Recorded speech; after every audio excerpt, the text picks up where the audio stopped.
Ladies and gentlemen, welcome to the Orange County Business Journal's Women in Business Awards Program.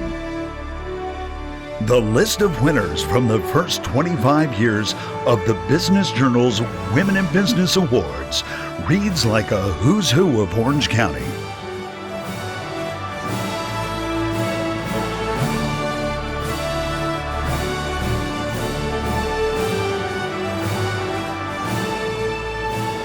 Winners have hailed from world-famous businesses like Taco Bell, Nectar Juice Bar, Disneyland, and St. John Knits. Executives from financial giants like PIMCO and PAMCO have been recognized, along with up-and-coming leaders like Beacon Point Advisors, real estate, healthcare, professional services, aesthetics, and medtech executives are among the numerous industries represented in the ranks of winners. Winners of the prestigious award remain relevant. Among this year's OC50, the Business Journal's listing of the most influential executives, are past Women in Business honorees Kimberly Kripe, Annette Walker, and Joni Rogers Conte, whose Senegence is Orange County's largest women-owned business by sale. New American Funding, whose Patty Arviello was a 2018 honoree, is among Orange County's fastest-growing large companies this year, with revenue approaching $1 billion.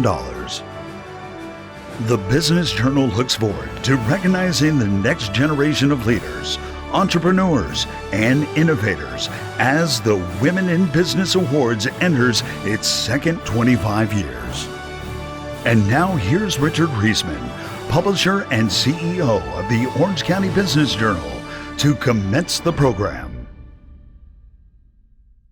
Good afternoon. I'm Richard Reisman, and I welcome you to the 26th Annual Women in Business Awards program. Can you believe it? Seems like yesterday that we had our first one. And if you were at that one, or any of the others since then, you will observe that this year is quite different. But we are adaptable, and we are confident you will enjoy today's presentation. To begin the program, I'd like to introduce our diamond sponsor, JP Morgan Chase. Please enjoy a quick video followed by Maggie O'Sullivan, Executive Director.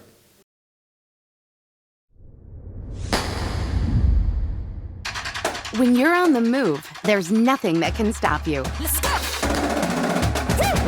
I'ma show them what I'm made of. At JP Morgan Chase, we're investing in women on their move to the top. Our firm expects to extend $10 billion in credit to women-owned businesses. And girls making their way on up. I want to be a doctor. I want to be a nutritionist. I want to be an entrepreneur.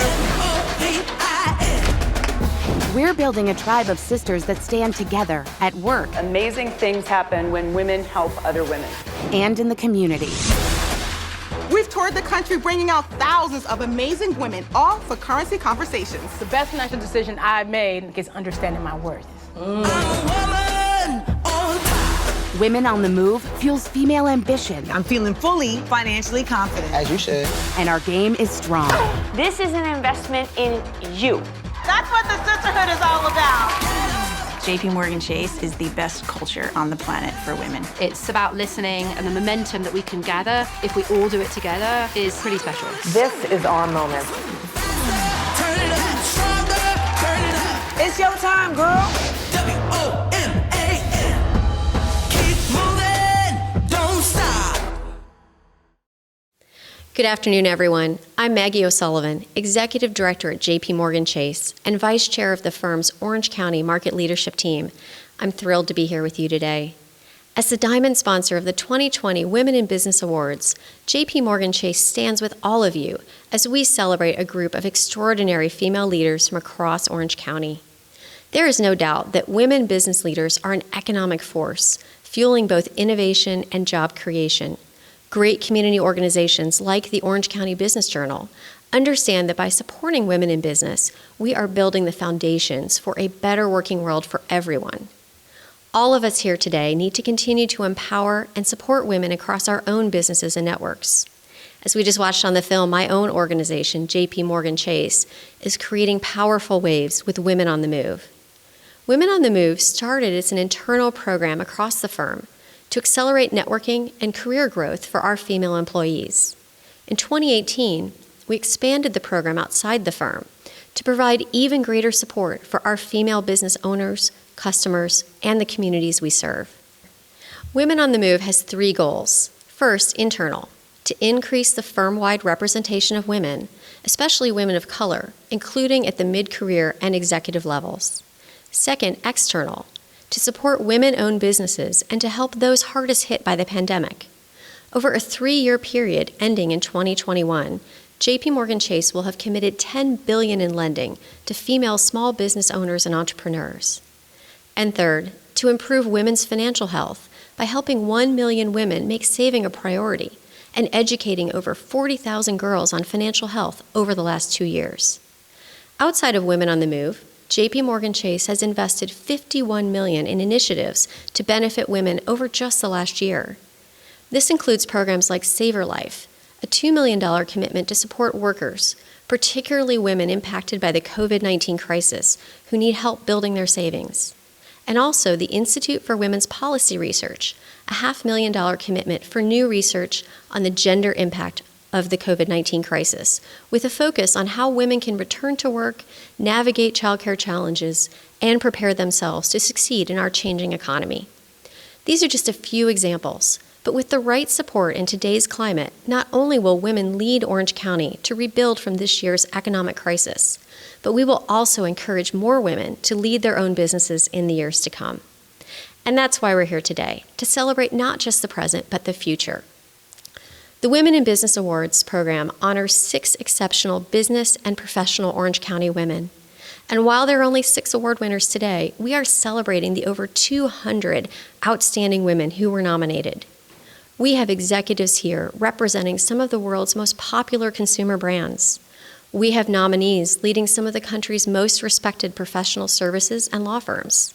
We have innovators from across the energy, technology, food and leisure, automotive, and healthcare sectors.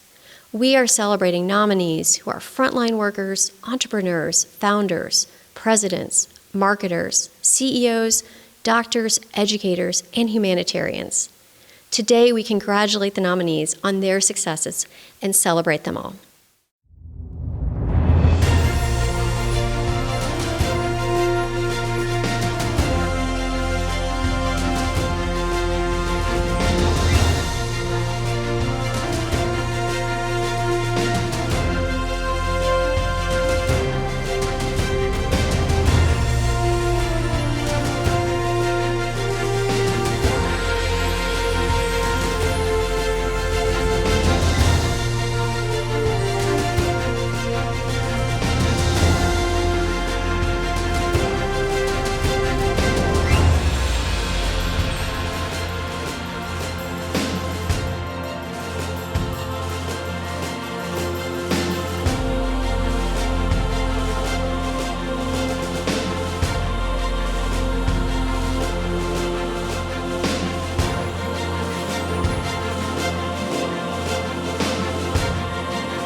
And now I have the distinct honor of introducing our keynote speaker, Annette Walker, President of City of Hope, Orange County.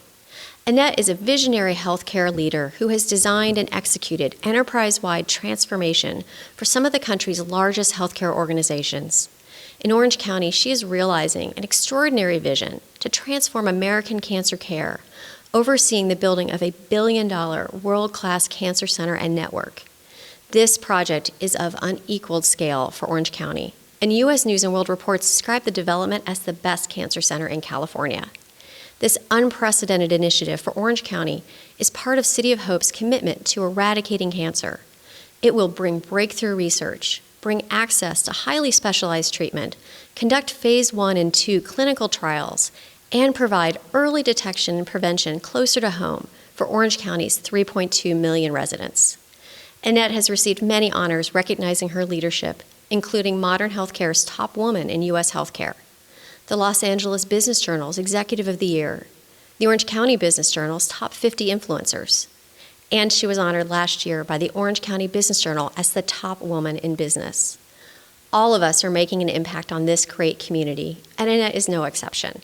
She is transforming and disrupting her industry, and she's inspiring Orange County and the rest of the world. Ladies and gentlemen, our keynote speaker for this afternoon, Annette Walker.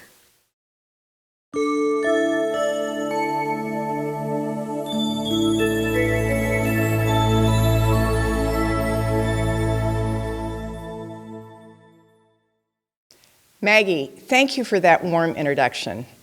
I am so grateful to have the opportunity to speak at this incredible celebration. It's one of my favorite events. It's my favorite because I love being a woman. I love being a woman who lives in the United States at this time in history, and I love being a woman who lives in Orange County. You know, events like this require so many people to pull it off, and I'd like to thank a few people who made today possible. Richard Reisman, the Orange County Business Journal publisher, Laura Garrett, the chairwoman, and the entire events team who are making today happen. And of course, we couldn't do it without our sponsors. So JP Morgan Chase, the diamond sponsor, thank you. All the other event sponsors, we are grateful. We hope that you'll continue to support events like this in the future. And now, there's all of you watching today. Thank you for being here. Today, I want to talk to you about women leaders. I want to talk about the way we lead, the way we face challenges. I want to talk about our choices, our actions, how we make our mark. You know, Eleanor Roosevelt had a great quote about women. She said, "A woman is like a tea bag. You can't tell how strong she is till you put her in some hot water." Well, I don't know about you, but I find myself in hot water fairly often. I believe that if you're not in hot water, you're probably not pushing the envelope. Because, you see, we always have choices. When we face a challenge, we can either be beaten by it, or we can see it as an opportunity for transformation. We all know that we have never had a year like 2020. This has been one of the most challenging years of my life, and I'm guessing yours as well. Perhaps the most challenging of this generation and many generations to come. But out of crisis comes opportunity. This crisis has inspired me to be more reflective about my life, my legacy, and about the heritage that gives me strength. As women in business, we are standing on the shoulders of some mighty impressive heroines. And today, I'm going to tell you about some of those women. Women who found themselves in challenging circumstances, where grit, resilience, and vision inspired their transformation. You know, nobody would have given them odds in Vegas, yet they were successful. I'm going to call them scrappy, because they were determined and they were willing to take risks. They put themselves out there. They were brave visionaries who saw opportunities where others didn't. They never backed away from hard work. They got through their hard times, and you know what? We're going to get through ours. We will get through COVID. We will get through the social unrest, the fires, the earthquakes, the hurricanes, and even this crazy election. And we will leave a legacy for the next generation. And it's going to be a great legacy. Because you see, it's in our DNA. Women don't just survive, we overcome, we thrive. Think about how ingenious you were in the last few months trying to get your hair done. Well, I don't know about you, but it reminded me a little bit like what it might have been like to get alcohol during Prohibition. It was quite a challenge. But speaking on that topic of Prohibition, women got the right to vote in 1919. That was only 101 years ago.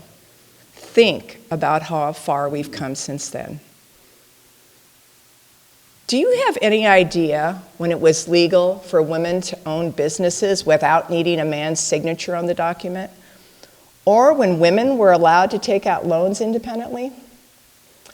I bet, if I had to guess, you'd say something like 1920, 1930, maybe even 1940. Well, guess what? It was 1988 when Congress passed the Women's Business Ownership Act. Can you believe that? That was only 32 years ago. Because of that law, today many female entrepreneurs now take for granted the freedom to own their own business. Like some of you in this room, thousands of women have started businesses and been very successful. Now, I don't want you to think women weren't succeeding in business before 1988. Let's take a look at a few of those women who made it happen and found a way.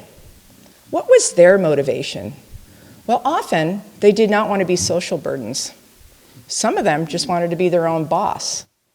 In all cases, they were unbelievably creative. They put up shingles, opened taverns, alehouses, clothing shops, and the list goes on and on.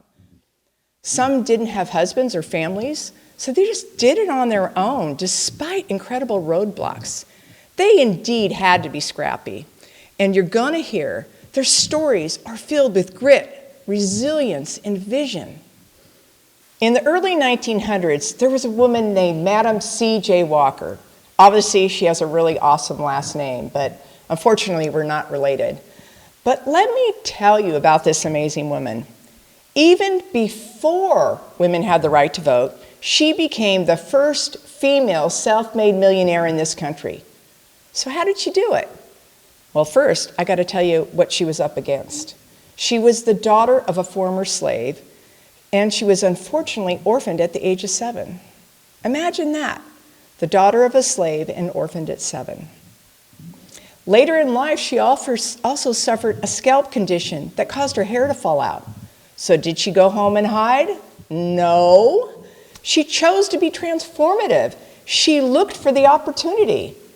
She created a conditioner known as Madam C.J. Walker's Wonderful Hair Grower.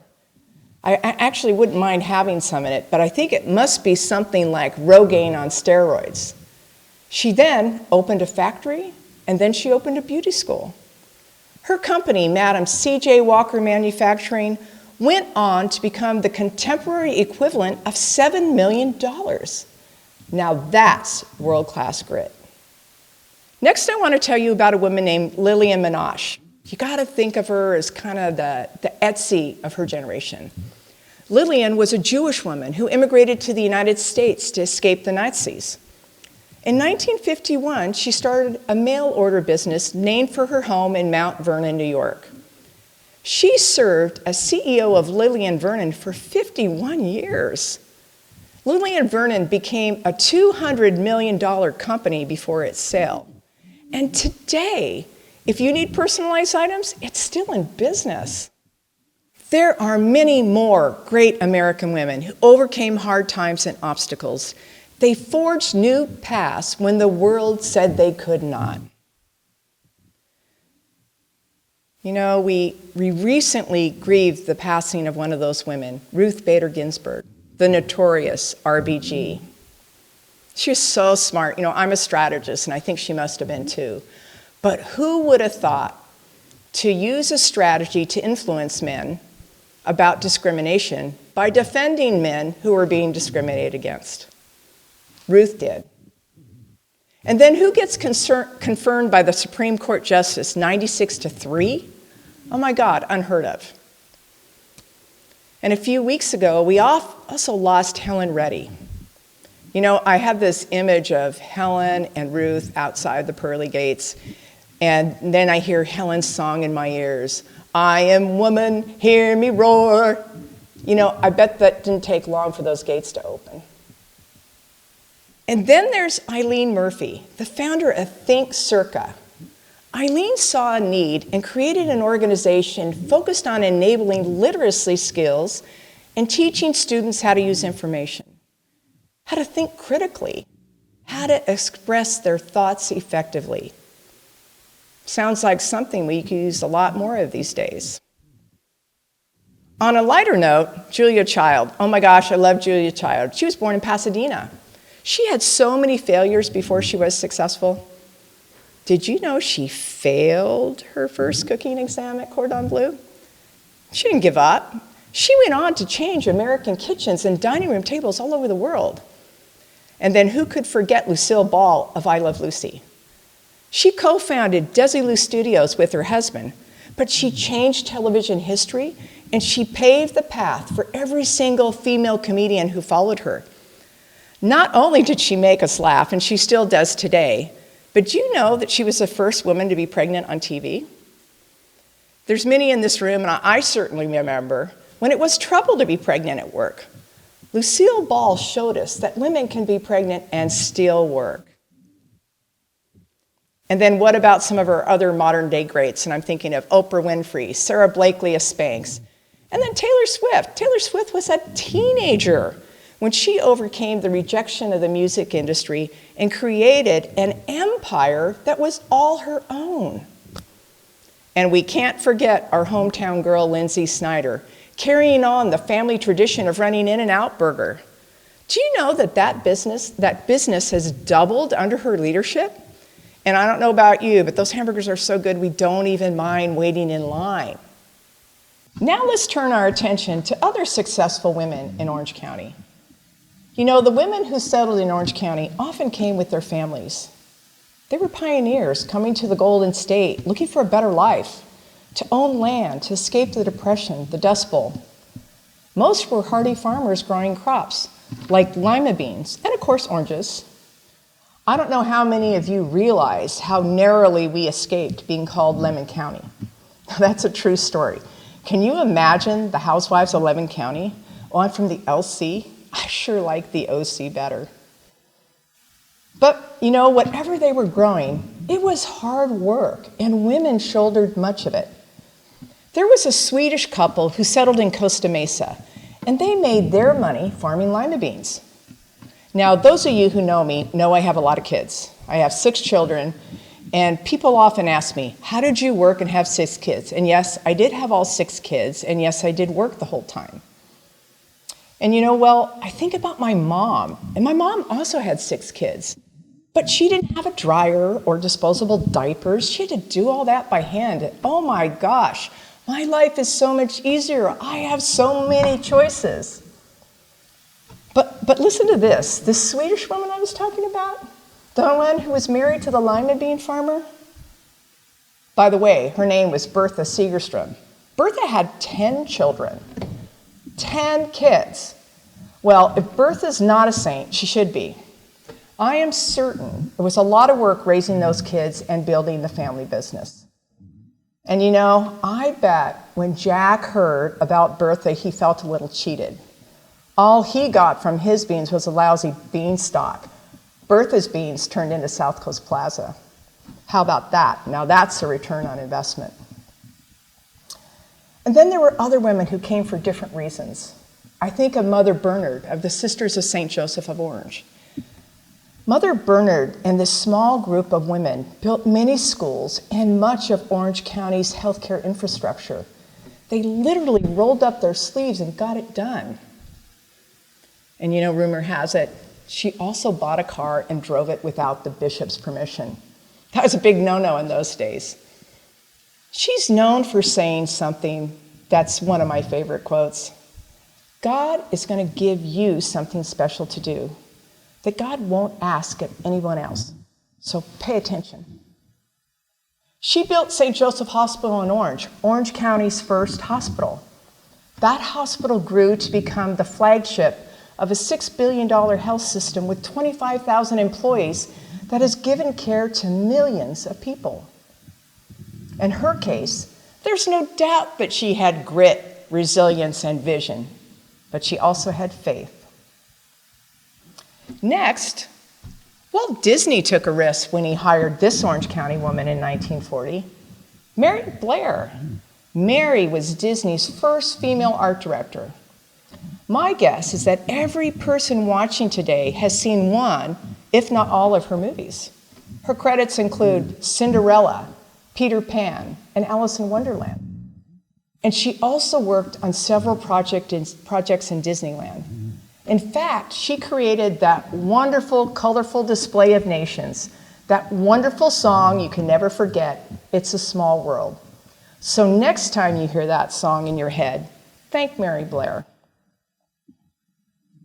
These women made Orange County better, and we are still benefiting from their efforts. Today, women are running hundreds of businesses in Orange County. Last year, I was thrilled to share the spotlight with the incredible OCBJ 2019 honorees. Lynn Yoakum, a 5-point. Rosemary Smith, of System Source. Nazali Azimi, of Bionis Therapeutics. And Marla Brooke, of Avatar Partners. I encourage you to Google all the women you hear about today. Learn about them. They're incredible. Their stories and their voices are strong. They have shaped and continue to shape our Orange County community, our country, and even our world. I believe that all of us get a boost by standing on the shoulders of the women who came before us. Their shoulders are broad and their backbones are strong. We are here today because of what they did through grit, resilience, and vision. But now it's up to us.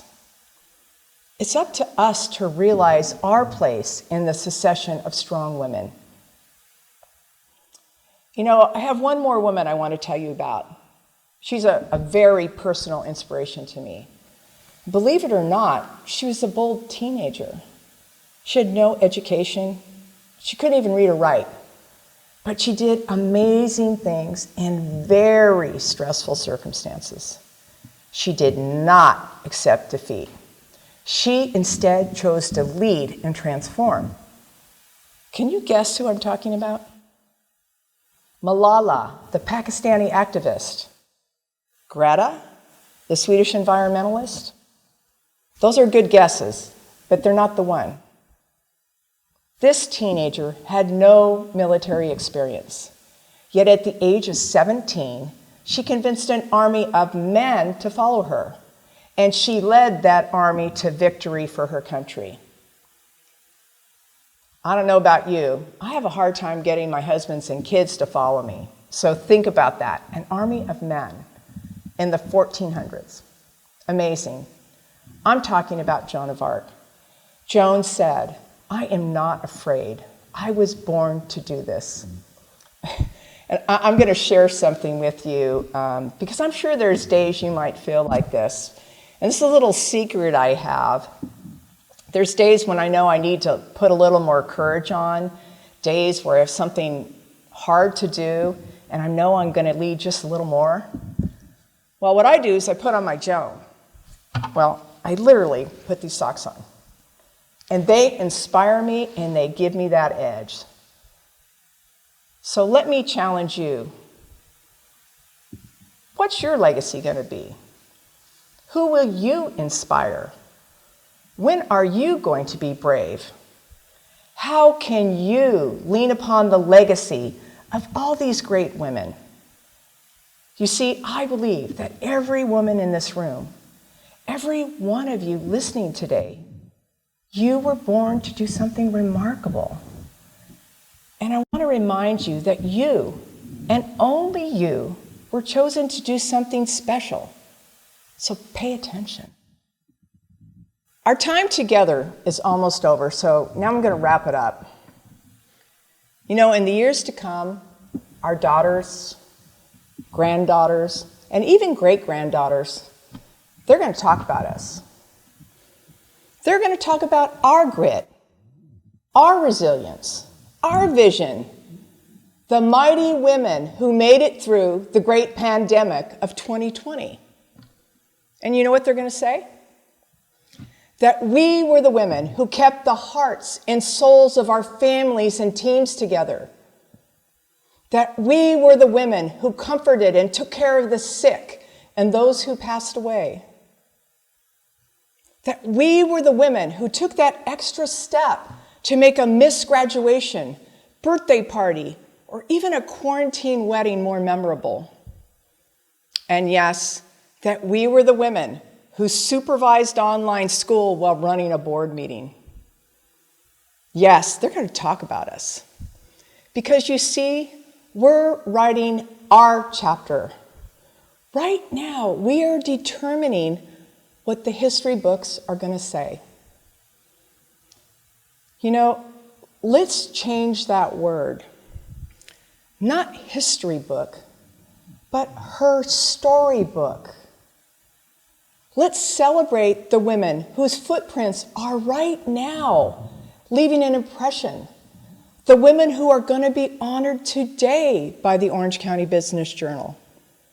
Their steps inspire us as we continue to make her story, as we make our stories.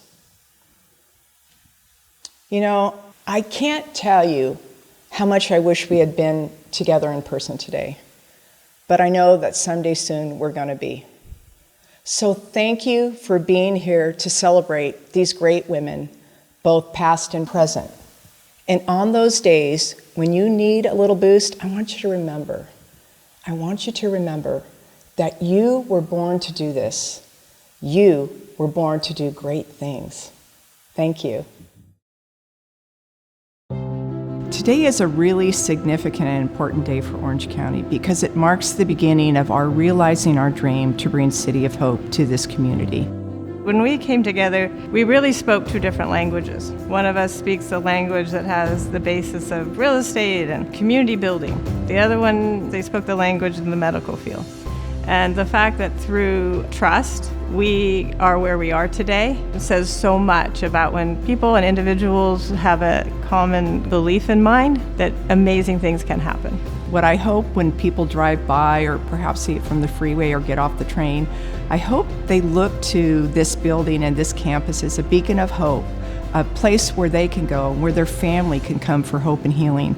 It will give me joy to know that it's here for people in my community or maybe even my own family or maybe even myself. But I think it will be important and I will be proud to have been part of it. I'd like to thank Annette Walker with the City of Hope, Orange County. And I'd also like to congratulate all of the impressive nominees for this year's Women in Business Awards celebration. Now, please permit me to acknowledge the sponsors that make this event possible. In this tough year, we want to thank all of our sponsors who continue to support women in our Orange County community of business. First, again, our diamond sponsor, JP Morgan Chase. Platinum sponsors, City of Hope, Cox Business, 5 Point, RSM, Senegence, Union Bank, and Wells Fargo. Gold sponsor, Ward & Brown, and our silver sponsors, City National Bank, Girl Scouts Orange County, and Ingram Micro. Thank you all. The Business Journal really appreciates your support, not only for this event, but also for all that you do for the women of Orange County. Now I would like to recognize our associate publisher, Laura Garrett, and our editor, Mark Mueller. Today's virtual event is the work of Laura and the advertising department. And a special thank you to our event team for putting on this exceptional virtual event for us today. The Women in Business Special Report, our weekly magazine, and daily news email updates are the work of Mark and our editorial department. The Business Journal will be profiling today's award recipients in our November 9th issue. And I'd also like to give props to our editorial department who have been putting out remarkable papers in these challenging times. And now, it's time to commence the awards program. Our first award winner will be introduced by Sabrina Bautista, Security Solutions Sales Manager, Cox Business. To the IT professionals, enabling companies across the country to work from home and making business as usual out of unusual circumstances. This new way of working doesn't work without you. Your company is counting on you, and you can count on Cox Business Cloud Solutions. So keep collaborating, keep adapting. We'll keep your data safe and accessible through it all. Good afternoon. On behalf of Cox Business, thank you for joining us today to recognize the honorees of the Women in Business Awards. I am Sabrina Bautista, Sales Manager for Cox Business. I'm lucky to work at a company and in an industry that is dedicated to empowering and engaging our women in the workplace. This year, we celebrated the 100th anniversary of the passage of the 19th Amendment. In celebration of this anniversary, Cox has encouraged all employees to participate in the Hear Me, Vote campaign, which provides opportunities to pay tribute to the suffragettes and encourages every person to vote. At Cox, we value every voice, respect differences, and embrace transparency. Our goal is to be a company at the forefront of what a truly inclusive culture looks like. Through our diversity and inclusion women's employee resources groups, we seek to engage, inspire, and empower women in the workplace by offering personal and professional development, networking, and engagement, and positively impacting communities and the business. I am an example of the diversity and inclusion that Cox Business not only speaks of, but is at the forefront of who we are and we hope will help drive positive change and equality. For over 15 years, we have been a contributor and participant in this amazing event, and we are proud to celebrate all of the remarkable women who were nominated. It is with great pleasure that I have the opportunity to present one of the Women in Business Awards. Please join me in congratulating Olivia Dwayne Adams, Chief Customer Officer at Alteryx, Inc.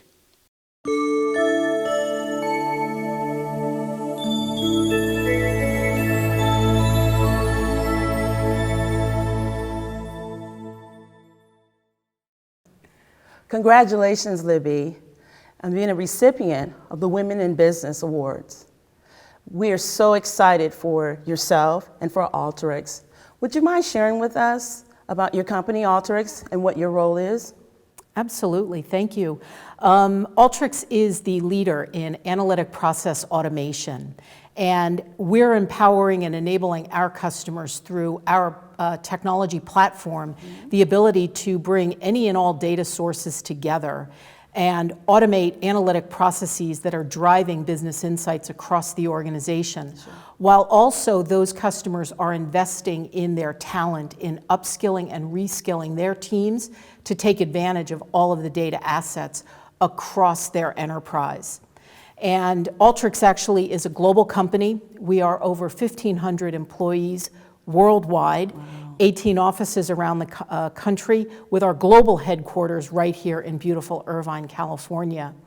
And in my role as Chief Customer Officer, as well as founder of Alteryx, one of the 3 founders, my privilege is, as Chief Customer Officer, to get to really understand what our customers are experiencing from us, what it is that we can do better, it is that we're doing really well for them, and how we can improve and continue that journey with them as they're scaling their analytic prowess within their own organizations. Can you give me some examples of how customers have used Alteryx to navigate the challenges of 2020? 2020 has been an unprecedented year, and for us and for our customers, it's been, I think, amazing opportunities. I'll give you a couple of really quick examples that I think everybody could relate to. The first is a retail client that's using Alteryx, a company called Gymshark. They provide athletic apparel, and As a brick and mortar organization as well as an online retailer, they saw the opportunity to use analytics to help power the business forward and be able to grow. And with the analytics that they've put in place around location and customer analytics, merchandise and supply chain analytics, they're going to see a 40% growth in the company this year. And so they did not let COVID stop them. They embraced analytics and the data that they have access to power the business forward. And then another customer is actually a US-based company here in the Midwest. Symphony Health Network is a healthcare organization that is helping patients with post-surgery recovery and transitional services. And their use of data specifically around COVID was helping them to predict patients that are likely to be readmitted. And so using those data to be able to predict those types of data allowed them to project forward what they had to be prepared for. And those are just two examples of a number of our customers that are doing amazing work in these very unprecedented times. Definitely, definitely. Libby, what are the biggest requests from new Alteryx customers as they're engaging in your company's platform?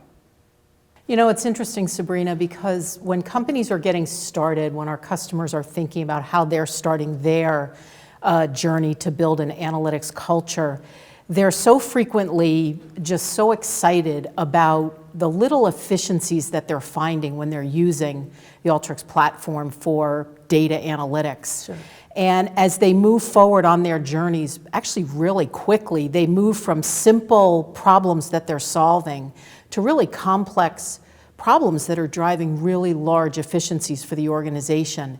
And as they get better and advance on their journey, they start to see both top and bottom line improvements in the organization. And I think from a customer perspective, I'd have to say that's what they're most excited about as they get started. Good.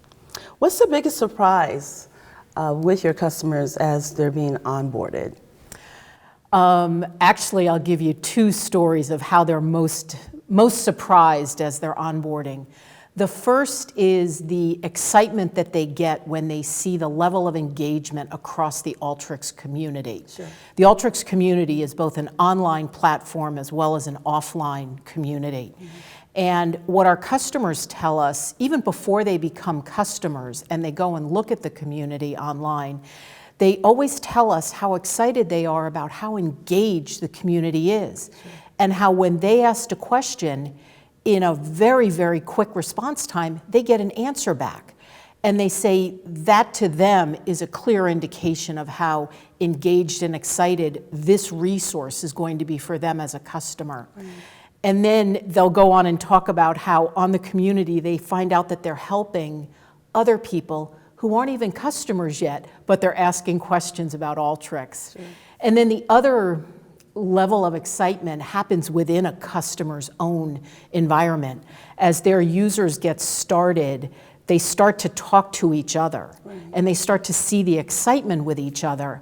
And then they find out that another analyst, another business analyst, or another citizen data scientist that's not yet using Alteryx starts to get wind of what they're doing, comes over and asks them and says, "How are you doing this?" And the user will say, "Well, I'm using this Alteryx analytic process automation platform, and it's helping me get things done much faster, much more easily." And that is the other way that this analytics culture is getting built across customers, is by that word of mouth. And my biggest reward is when a customer, a user says to me, "Libby, Alteryx has changed my life." And that to me is just the ultimate in reward for the work that we do as an organization. It's amazing, amazing, Libby. Libby, where do you see the data analytics industry 5 years from now? Oh, wow. That 5 years from now to me is so far down the road because we're seeing changes so rapidly. But to answer your question, Sabrina, 5 years from now, we're going to see even more companies taking on the data analytics opportunities that they have. There are challenges in every organization that we work with getting access to data, with the data being ready, and the ability to skill their teams with analytics.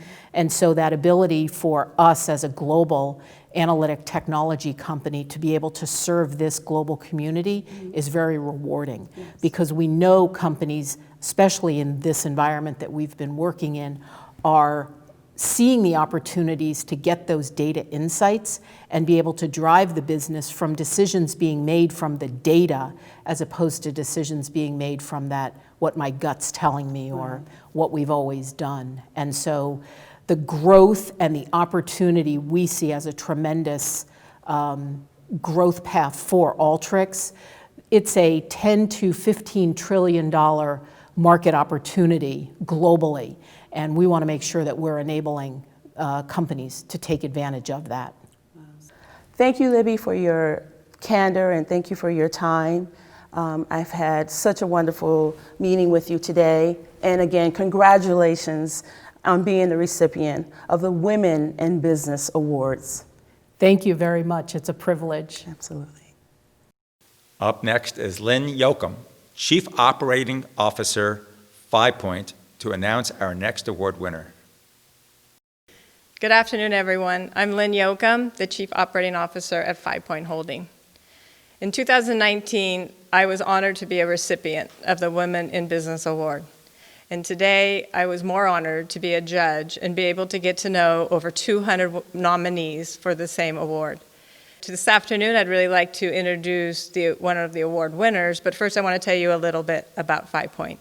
5 Point is a California company located here in Irvine, California. We build over 40,000 homes and 23 million square feet of commercial in Irvine, in LA County, and in San Francisco at Hunters Point and Candlestick, and in LA County, as I mentioned, Valencia. We are excited to be a part of the community and give back to the community.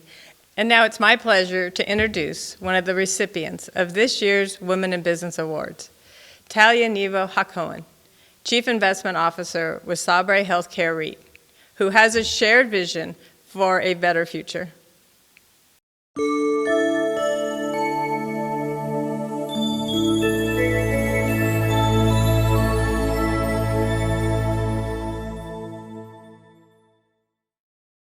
Talia, it's so great to be here with you, and congratulations on winning the award today.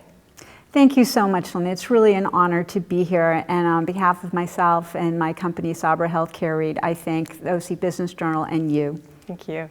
Your career has been really something. And you started out in architecture, which of course, being in the business that 5 Point's in, I immediately found a place of commonality with you. But then you went to a position that I have huge respect for, which is a CIO of a publicly traded REIT. Tell me about that journey, and tell me about that little special part where the Orange County Business Journal came a part of your path to success.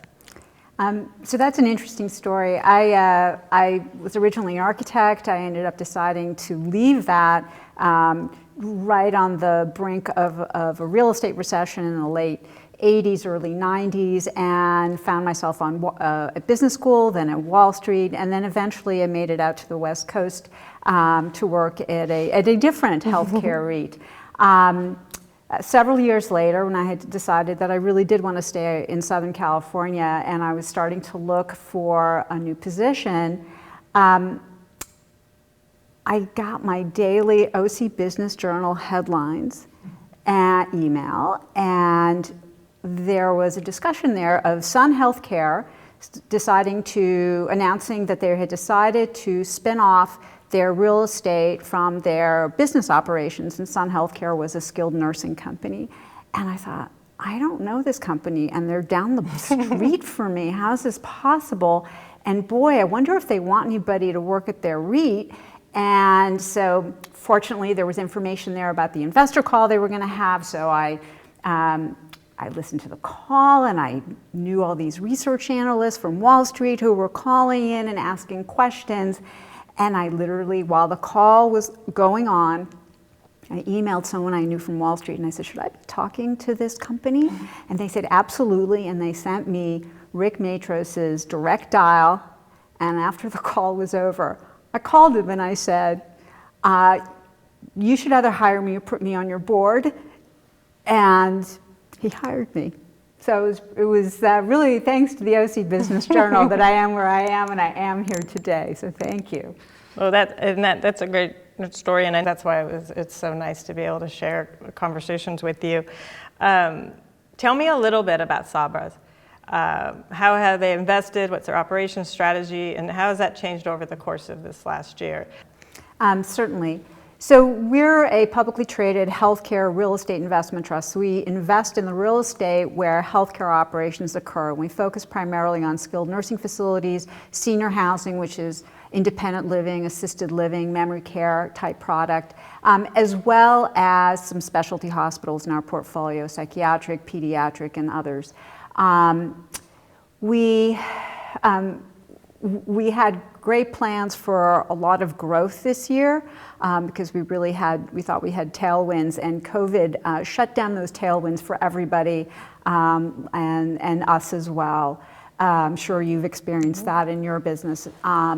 So we've still been focused on growth, but it's much more moderated because it's very challenging to actually undertake transactions and acquisitions during this period. It's just simply the logistics were insurmountable, are now increasingly becoming somewhat possible. So we're working hard on that front.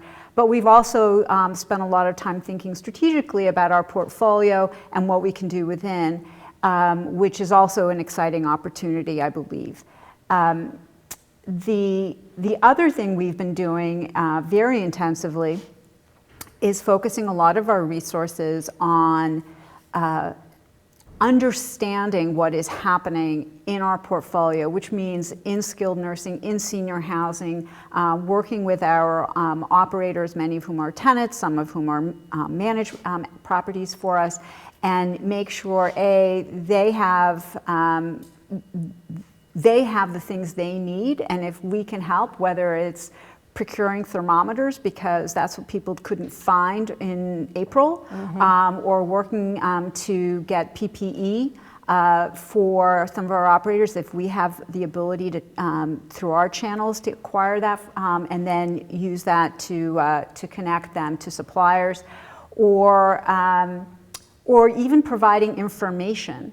A lot of what we do is help our operators at this time make sure that they access government stimulus funds, that they know what the rules are. And that can be as simple as connecting them with webcasts or consultants who are really specializing in that arena. So that's sort of one thing we've done, but the other piece is we've also been tracking information at a far more granular level than we ever have before. And part of that, it benefits us as an organization so that we have a better understanding of what's happening, but it also means that we become a window into those industries for the investors who invest in Sabra and don't have a lot of data points they can access in the public market for senior housing and skilled nursing companies. And I think that education is very well received. So I'm going to kind of group about 2 or 3 questions here together, and that goes to a little bit on the personal side. Last year, what I was saying, there was over 200 nominees for the Women of Business, and this year I think I looked through 222. Every one of them was amazing. Every one of them had done something that you wanted to meet them or spend time with them. And the collaboration that we have available to us is amazing. I'm a mother of 2 daughters. One is in 8th grade and the other one is just finished college. And as much as I would love to ask others, what kind of advice would you give them? And what kind of advice do you not only give young women going forward, but what kind of advice do you give just all people as they are growing in their careers and making options? Because I do feel that responsibility that it's about everyone that's coming up in our industries or other industries and not just necessarily the young females like my daughters. I feel very strongly about mentoring in our organization and beyond that as well. And so I'm still in touch with many people who have worked with me over the years at other organizations, and we really over many years. And we stay in touch and we talk about things like this. So I think my biggest advice, ask questions. Don't be afraid, and be yourself. I think the challenge for women is that they oftentimes feel they need to conform to certain norms, but I think men have that issue as well sometimes. And I think leadership emerges from being yourself and finding the right place to evolve as who you are, true to yourself. And that's where our strength comes from, and that's where our conviction comes from. It's very hard to be an imposter, I'm sure. I gave up a long time ago, probably. At least I think so. And I think asking questions is really important. A lot of people are afraid, both men and women. And I think women are particularly intimidated by feeling that they may let on that they don't know something in the constant quest for perfection.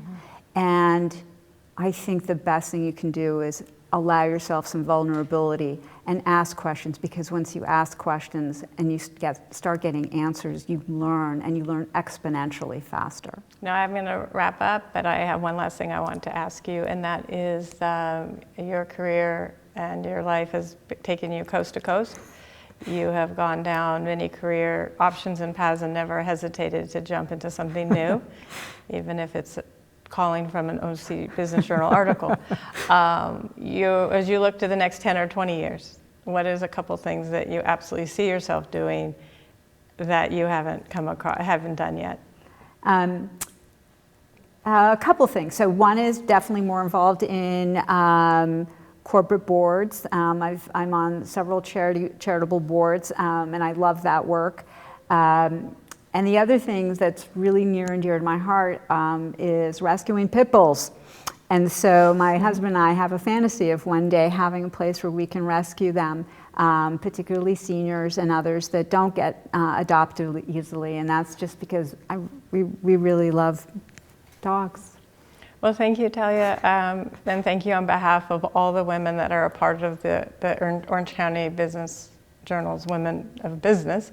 That's a mouthful, but we do all thank you, because really your leadership and your willingness to share is what makes the collective so special. So I just want to really give you a sincere thank you from my heart, an appreciation from 5 Point, and we look forward to seeing you next year back in here. And but thank you. Thank you so much.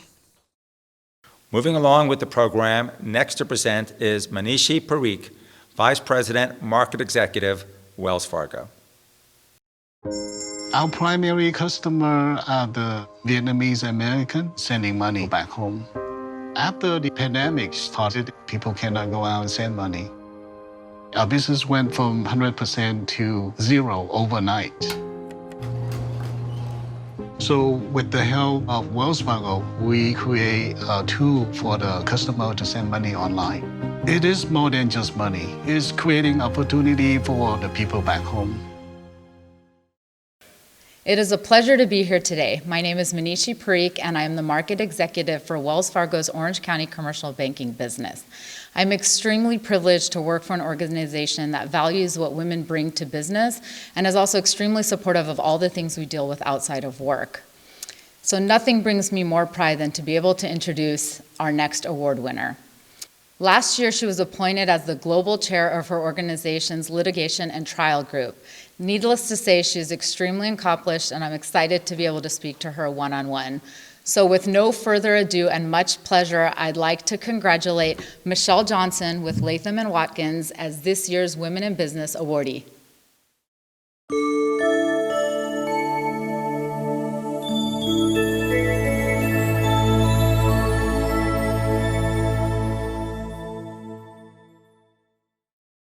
Well, Michelle, thank you so much for being here, and congratulations on your award. I am super excited for you. Thank you so much.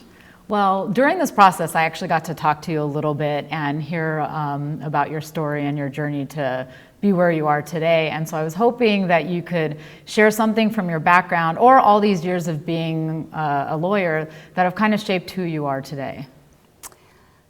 So sure, I did have a bit of an unusual background, as we've chatted about. I was homeschooled through high school, grew up in a very insular, sheltered family and community, very religious, with really traditional views of gender roles and that sort of thing. So what that meant was when I decided to rebel and move away and borrow money and go to graduate school and move across the country and then ultimately join Latham, I felt out of my element. I felt like it was a rebellion.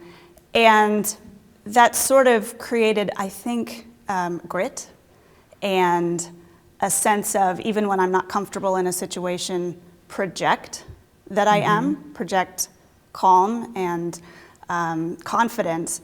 And what I learned later, of course, is that everybody feels like they don't belong at a particular point, or they feel like they know less than other people. And so I think it was a good background for being comfortable in those situations that then, I can hopefully talk to others about that kind of confidence as well.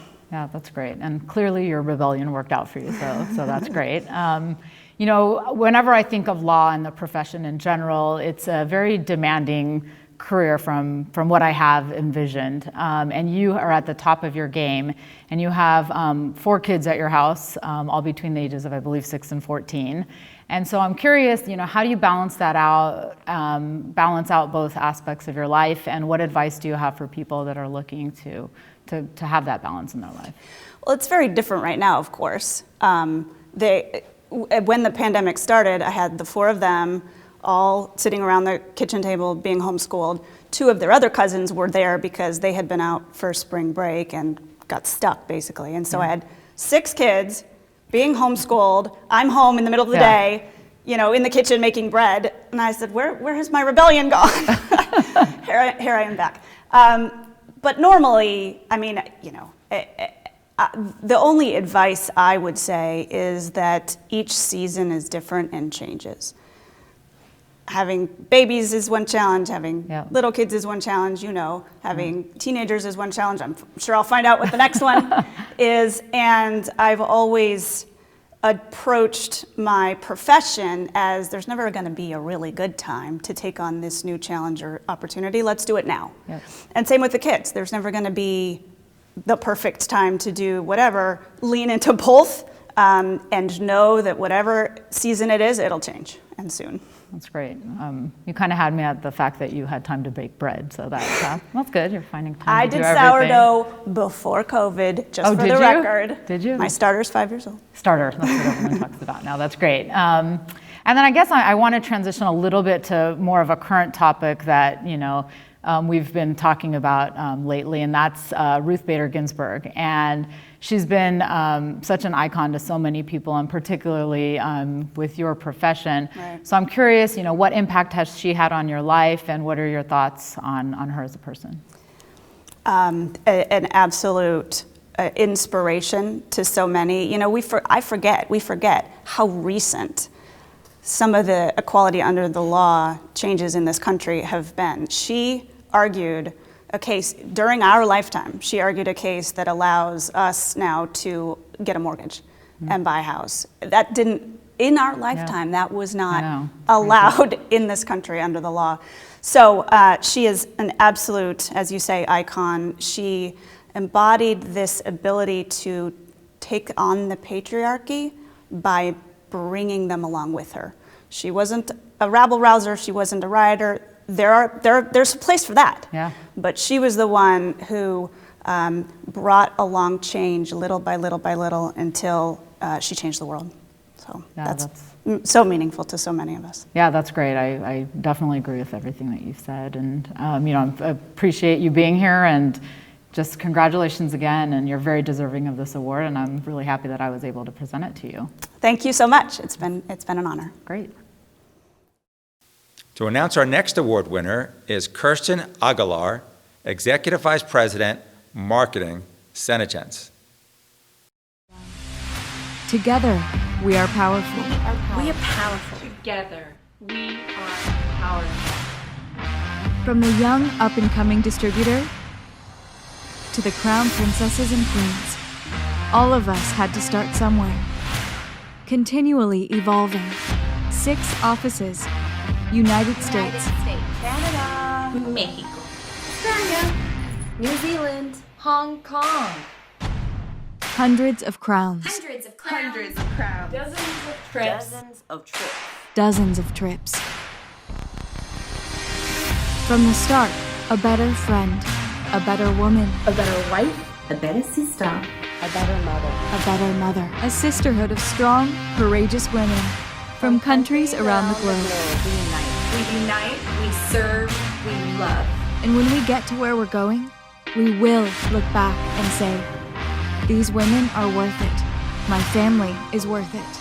I am worth it. What can happen in 20 years? Evolution.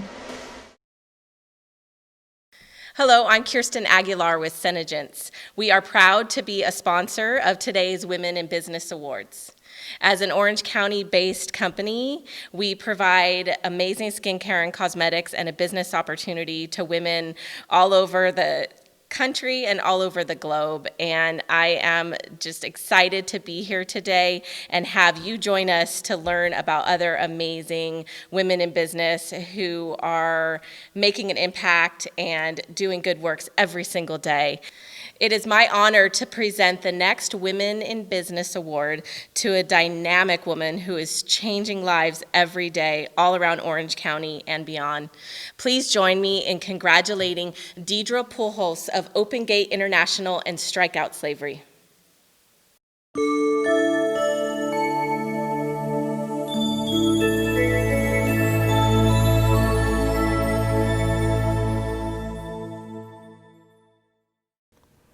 Deidre, hi. Congratulations on your Women in Business Award. Thank I'm you. just honored to sit here and have a moment to get to know you more and talk about your organizations today. Thank you so much. You're welcome. We're very proud to present you with this award. So you have multiple organizations that are keeping you busy, but I know are near and dear to your heart. So let's talk about Open Gate International and Strike Out Slavery that you started in 2017. Mm-hmm. So it's been 3 busy years. Mm-hmm. How's that been? It's been busy, like you said. This is the first time in a long time, since 2016, that I've actually not traveled internationally like I was before with COVID hitting the world. So it's been interesting, being stationary, but I have been really active and busy trying to pursue opportunities that would give people coming out of vulnerable situations, and particularly human trafficking on a global scale, but domestically, just working on trying to take vulnerable individuals and give them an opportunity to get job training and get back into workforce, sometimes for the first time. So that's what we've been doing and building at Open Gate International. Strike Out Slavery has kept us busy because it's a global campaign to help try to educate and prevent issues related to human trafficking. Which is really important and so prevalent these days. Mm-hmm. Wow, both those issues, my goodness. So where do you see the next 3 years? Well, hopefully just to go into more countries. We're able to kind of really do both efforts globally. Mm-hmm. So obviously you can spread information with technology these days quite quickly. And so we do that through Strike Out Slavery pretty easily. We're able to teach and to help share information that people need to know to help keep their communities and families safe. Open Gate International has several international partner organizations that have incorporated Open Gate International's program. So we have culinary schools in places like Cambodia and India, Moldova, Mexico City. And then moving forward within the next few years, I have Uganda on our agenda to build a culinary program, and also Belarus. We'll probably build a new program in Mexico. So we'll just continue to build this model of culinary arts. Wow. And we'll continue to use, hopefully, the Major League Baseball platform to continue to build the Strike Out Slavery campaign that helps our communities know the kind of information that they need to know about human trafficking. Wow, that's incredible. So community, you mentioned, is pretty much the heart of all of it. So you have the restaurant here in Orange County. How has the community received that, and how have they gotten involved? So we started with Open Gate International, and since the inception of it, we really knew that at some point we needed to create a sustainable type of a business to help support the efforts of the organization.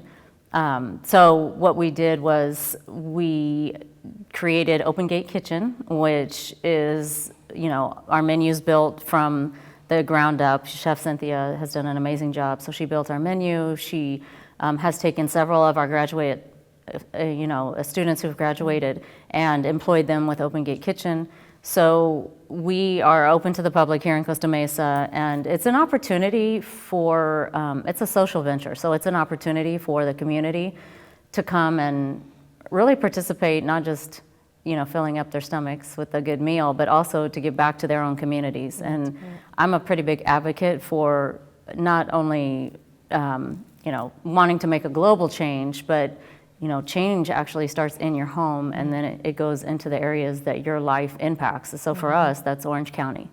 And I make our programs accessible for people in the community to come and participate and let them know how valuable their business is to impacting people's lives. Wow, that's great. So the restaurant, I heard you have some truffle fries that are pretty much to die for. So besides coming and eating up some of those, how else can the community help? Yeah, so Open Gate International is a 501c3, and we teach our students for free that they get to come and get a really professional culinary education at no cost to them. And then we give them 3 weeks on-the-job training at Open Gate Kitchen before they either get employed with us or go on to the industry, whether it's hotels or restaurants, Disneyland, all the different places that have hired our students. But of course, monetary donations is a big help, but also I'm a big proponent of telling people, time is even more valuable than money sometimes. Skill is even more valuable. If you have a skill that you could help teach our students, if it's banking, if it's something that is related to culinary industry, we love people who can participate with our program and help share their gifts with us. But then obviously a simple way to help would be to come and eat at the restaurant, buy an awesome meal, and support this great cause.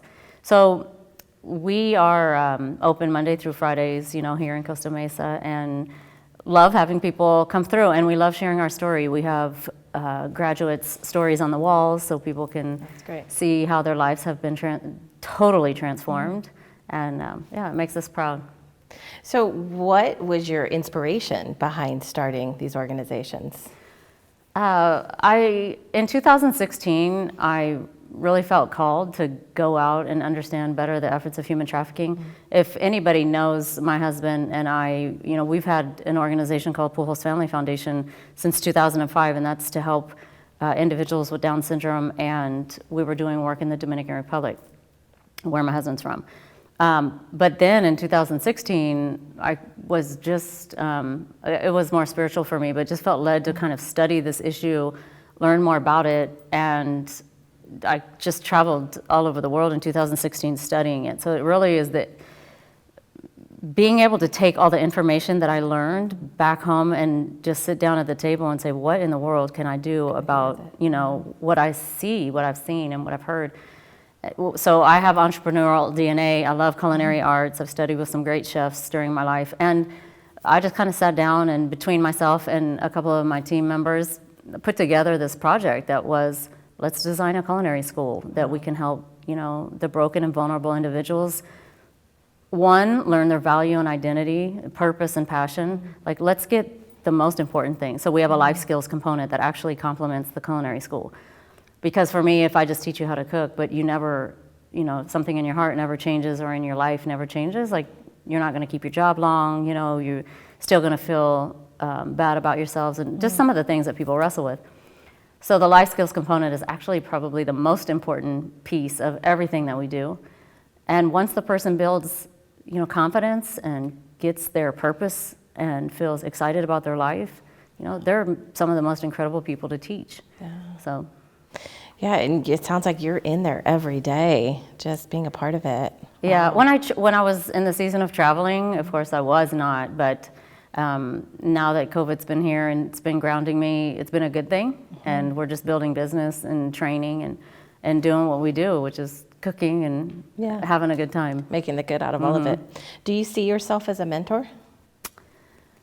I would like to, in a way, mentorship and leadership. I'm big about leadership and not just so much being preachy at people as far as like trying to tell people how to live right, but being a demonstration of what that looks like.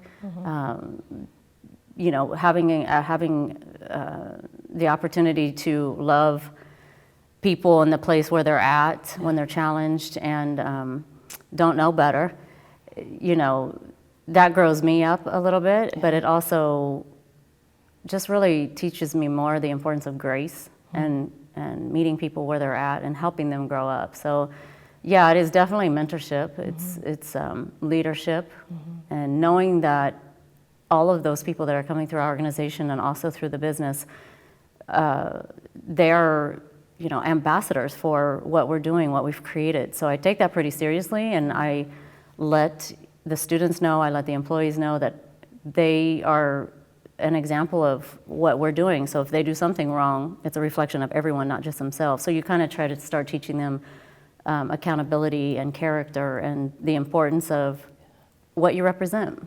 Wow. Well, thank you so much for sharing your time and your story with us today. And congratulations again on your award. It's our honor to share this Women in Business award on behalf of the Orange County Business Journal with you. So congratulations, and we look forward for all the great things that are to come from your organizations. Thank you so much. I appreciate it. Absolutely. Up next, Robin Nariki Persiato, Regional President, Union Bank, to announce the next award winner. Look past the surface, past the superficial. Look past the clothes, the hair, the carefully chosen accessories. Look past the office, the partnership, the promotion, past the endowment, grand opening, first job, and diploma. Go beyond the right choices and wrong choices. Choices that lead to words like character and substance. Past those formative moments. Then focus. Refocus, take it all in, and realize that woven in the tapestry of all we're made of, there's something remarkable. And when those details that make you are discovered, when they're given the thought and care they deserve, you find more than just wealth or worth. You find what matters most. Whatever your journey to financial success looks like, Union Bank recognizes what makes you exceptional. Union Bank, your details matter. Hi everyone, I'm Robin Nariki Preciado with Union Bank. I'm the Regional President and Managing Director for Branch Banking and run the Southern California market. It's great to be here with you today. We have been a proud sponsor of the Women in Business Awards for over a dozen years. I'm really excited to partner with Richard and the Orange County Business Journal to present this year's 2020 Women in Business Awards to our very own Liz McKinley from Pinnacle Petroleum Incorporated. Yeah, Liz!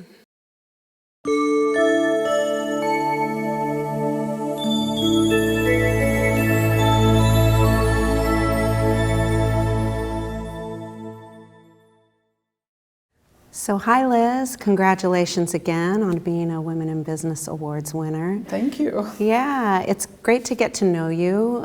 Yes, we've had some fun. We've had fun, and we're fellow Huntington Beach residents Yes. locally here. So Pinnacle Petroleum Incorporated, you're the president and founder. It's a male-dominated industry. Tell me a little bit about that and maybe some challenges that you had to overcome as a female entrepreneur. Well, I started my career right out of college. I went to work for the Koch brothers, KOCH brothers, and I was the first woman petroleum trader that they had. And so it was, always tend to be the only woman in the room. So that was a challenge. It was in the 80s and, completely different time than what we have now. And then, of course, I started my business 26 years ago. And, we talked about how, getting a line of credit, I had to have a family friend who was very successful come in and personally vouch for me to be able to get a line of credit at the bank. And, and through the years, there's been various challenges. So it's always been interesting. Yeah, wow. Carving your own path there and being the first female executive there with Koch Industries, and then bringing a family male friend to apply for the loan. Great. I remember you were telling me about a time when you were starting the business and you have twins now that are grown. So you must have been starting that business right around when they were entering kindergarten. Talk to me about work-life balance and how you manage that. Good math skills. Yeah, I feel very fortunate that I feel like I was able to do everything I wanted in life, and having my own business afforded me that. My time was my time, and I worked at home for many years, and my personal and business life was completely amalgamated. I mean, I'd come home, I'd get on the phone, do a business call, throw some laundry in, and so I was very, involved in the kids' lives, room mom, team mom, all that kind of stuff. I felt fortunate that I was able to do both of them, and it was hard. I mean, there were many nights I'd put them to bed and then go back to work, and it got to the point where the business grew so much. I had people coming to the house that I had to go get an office, and it actually was good because it created a little bit of emotional, boundaries, because when your business is there and it's there all the time, it was nice to be able to leave the office and go home and just focus on home. But I think I worked out of the house for 5 or 6 years before I actually got an office. Wow, that's fantastic. It's kind of what we're experiencing as of late in this environment. You kind of reversed it. So it's true. Yeah, wonderful. Yeah, during COVID, we've been in the office the whole time. We're a critical commodity. We wholesale petroleum products, and obviously petroleum products are critical to a lot of businesses running, and so we haven't slowed down much at all, and have been in the office working and working safely. We've it's been very effective, but unfortunately we haven't had too much privilege to work at home as much. That's great to hear that the business is doing incredibly well, and it makes a lot of sense given the industry that you're in. You had mentioned that you have a philosophy, or you approach the business that you're kind of like a small speedboat on the ocean amongst big liners. Tell me about how that mentality has helped you grow your business. I think, we're competing against other petroleum distributorships that have been around for a lot of years. Most of them are in third generations, and we're new. And in comparison, we have obviously woman-owned, but also a very young staff. And I liken our office environment to a Google-esque environment. It's very casual, and try to keep everybody involved in everything that we're doing. It's very collaborative, and really smart people, and we really listen to everything that they have to say. And so we feel, and I think we are that we're very responsive to the customer's needs, and whereas maybe our competitors aren't so much. They've been doing things the same way forever, and that's the way they do it. And we do it the way the customer wants it, presenting reports or however customized that they want it. So I like to say we're like a boutique business, but also that we're very nimble. We don't have it's not an act of Congress. There's no inertia of status quo for us to change directions or do something different. So. Yeah, it's really interesting that you're attracting the younger talent that is characteristically more agile and flexible, and great job creating that work environment that they enjoy. that you're describing. So very interesting. I also remember you told a story about, you mentioned you're a boutique and you intentionally stay small, or you intentionally stay the size that you are. Talk about how your philosophy about service and how you have repeat business. And there was a story about how you earned the respect out on the job one day. Yeah. Well, when I first started out, I was not really sure how the process worked, and I was bidding on a very large construction project for their fuel, and it was a dirt moving project, and I didn't understand that usually they worry about the fuel after the project's done, and I was there while they were bidding it, and they bust us out to the middle of nowhere in a big pile of dirt, and I was in suit and heels and with a bunch of men, and very much testosterone of kicking dirt and kind of huffing and puffing on these different companies that were going to bid the project, and they all thought it was really humorous that I was there, and why was I there? And so I actually got calls from just about all of them saying, we appreciate your moxie. We'd like to try to work with you on the fuel. And at the time, because of my trading background, I was able to hedge the fuel costs with the construction company that, to my knowledge, had never been done before on the West Coast. They call it an exchange for physical trade. And it saved the company a lot of money, and I still do business with them. But it was funny, after one of the guys said to me, you're ruining your shoes. They're all in work boots.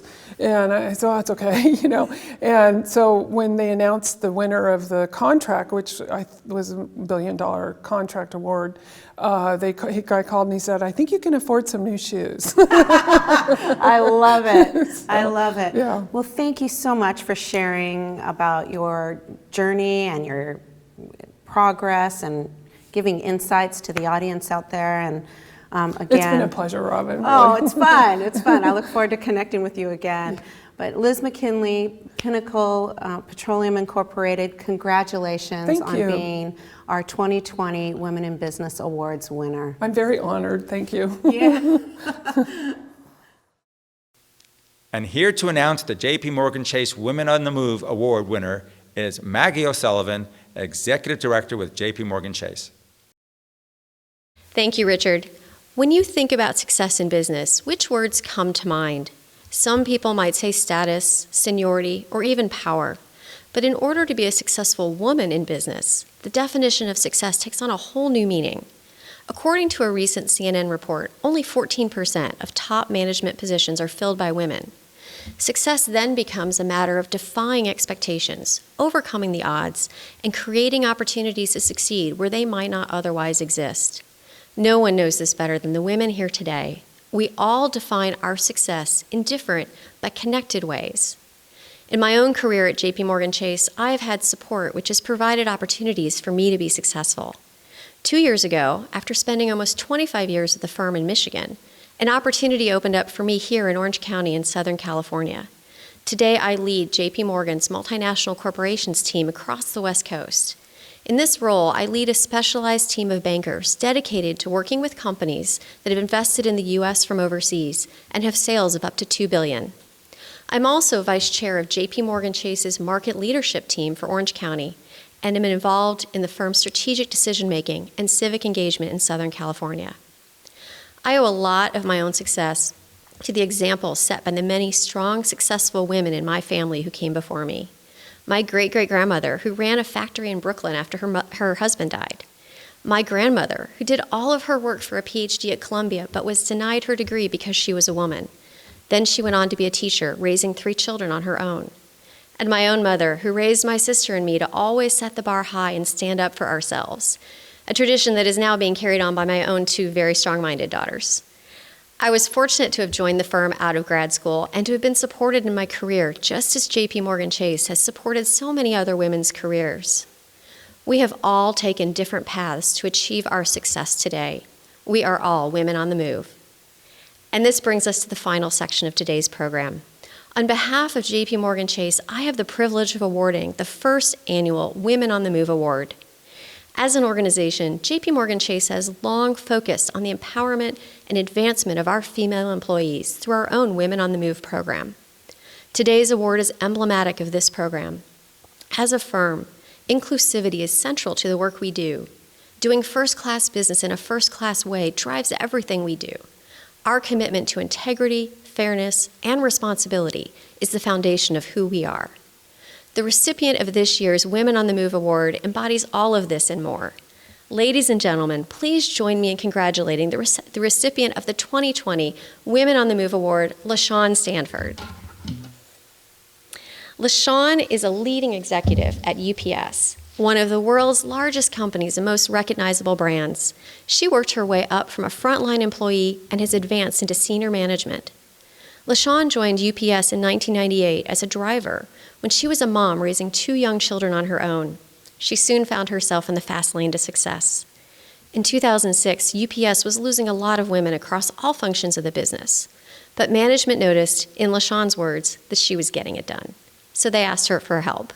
She soon founded their Women's Business Resource Group to help more women get into leadership roles. This group has now expanded to include men as well. LaShawn is now the Western Region Community Relations Manager for UPS. She is responsible for 26 states that include over 160,000 employees. She says her job is being the face of UPS. LaShawn also sits on the board of the LA Urban League, Empower Her, and the Irvine Public Schools Foundation. Since joining UPS over 20 years ago, she has flourished. So, I might add, have her 2 children. They're a credit to her dedication and the example she set for them. Her daughter grew up to be a nurse. Her son grew up to play professional football in the NFL, then moved on to his second career, serving our country in the intelligence community at the CIA. LaShawn really is getting it done. Please join me in congratulating LaShawn Stanford, winner of the 2020 J.P. Morgan Chase Women on the Move Award.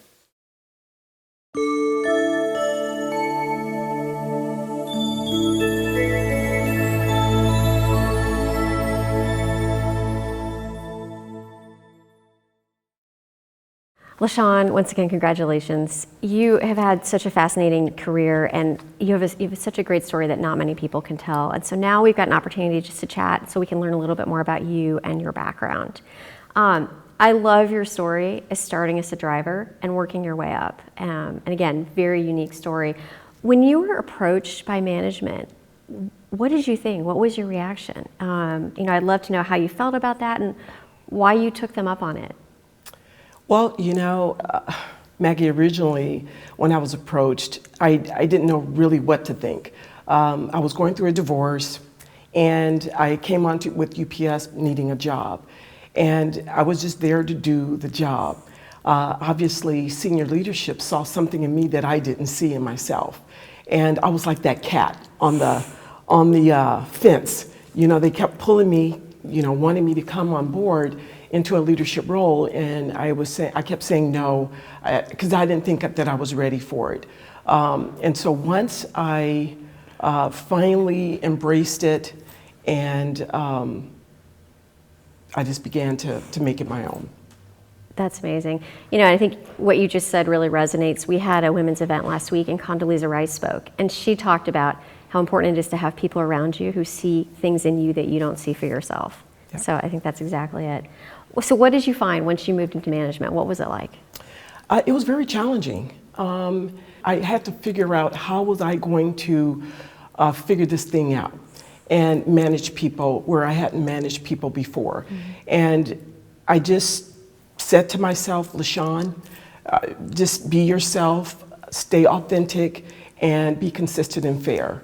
And from that, it just really resonated with my team, and we were able to get the things done that we needed to do. That's terrific. I love that. When we spoke before, you talked about how passionate you are with volunteering and how important it is to mentor others. Where does that come from, and why do you think that's important? Well, just if I can go back a little bit.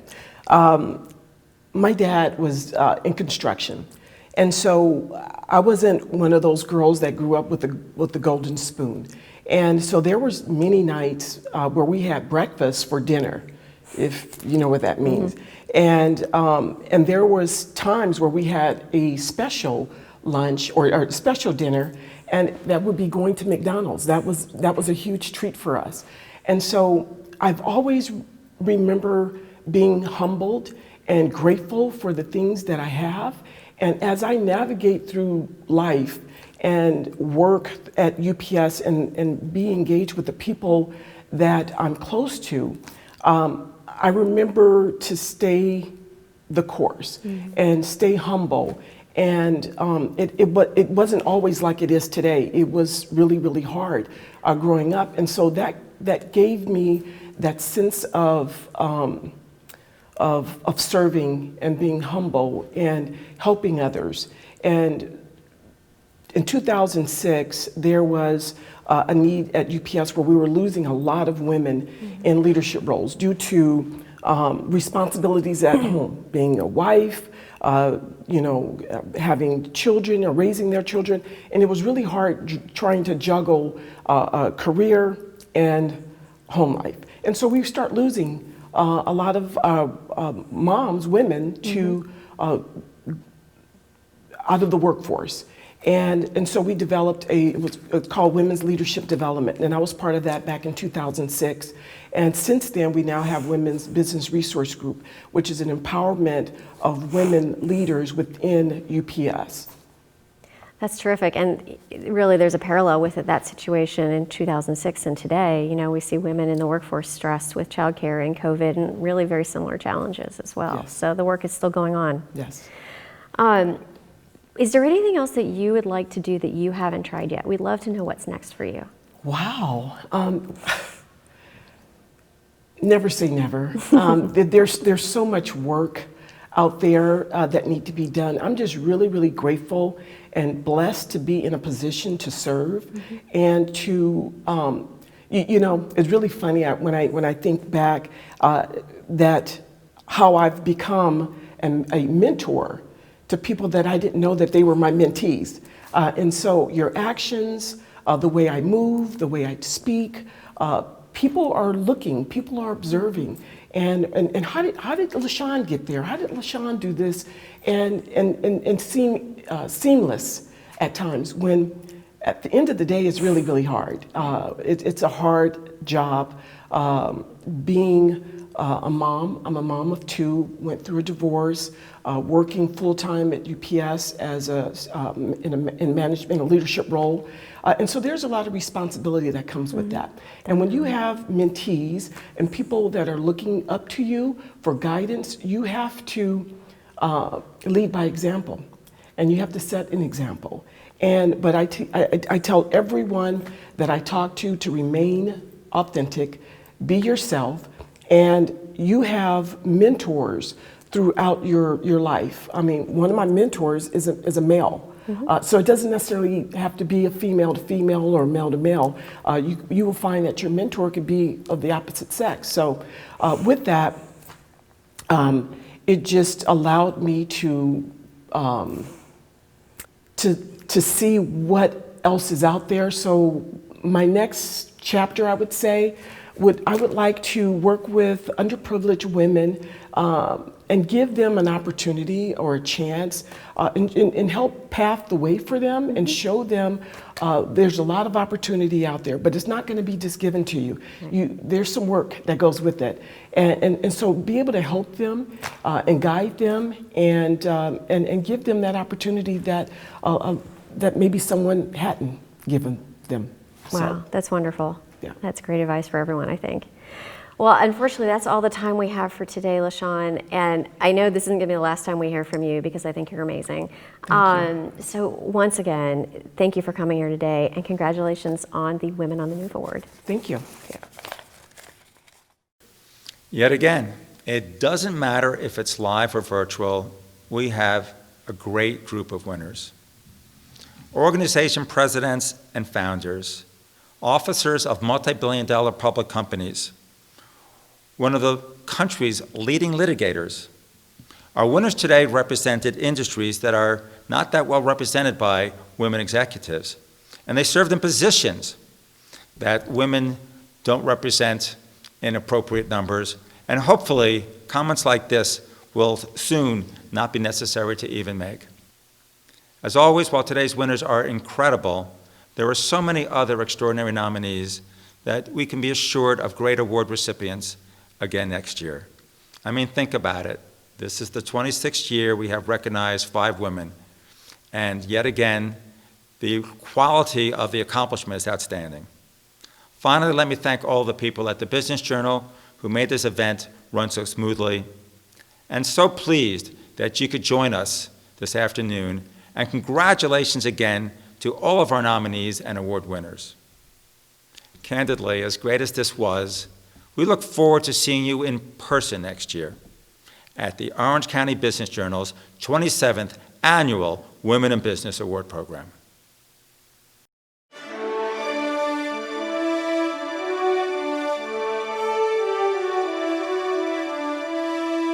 Today's program has been made possible by our sponsors: J.P. Morgan Chase & Company, City of Hope, Orange County, Cox Business, 5 Point, Senegence, Wells Fargo, Union Bank, RSM, Word and Brown, City National Bank, Girl Scouts of Orange County, and Ingram Micro. We'd also like to give a special thanks to the Orange County Business Journal's events team. Thank you all for watching.